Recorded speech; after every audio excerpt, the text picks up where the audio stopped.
Hi friends, మీ ఆరోగ్య శ్రేయోభిలాషి వెంకటేష్. ఈరోజు మన ఆరోగ్యాలు ఎందుకు ఇలా అవుతున్నాయి,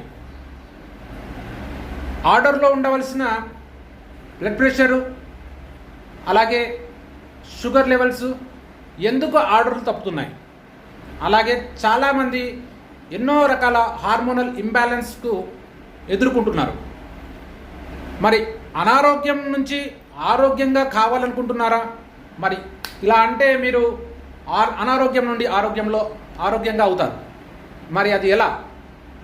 దాని ముందు మన శరీరం ఎలా నిర్మించబడింది, దానికి గాలి, నీరు, మనం తీసుకునే ఆహారం. మరి ఈరోజు మనం ప్రధానంగా గాలి గురించి తెలుసుకుందాం. మరి గాలి అనేది ఎలాంటి గాలి మనం ఈరోజు పీల్చుకుంటున్నాం, మరి ఆ గాలి పొల్యూషన్ వల్ల ఎన్నో రకాల సమస్యలు అనేది మనం ఎదుర్కొంటున్నాం. Okay friends,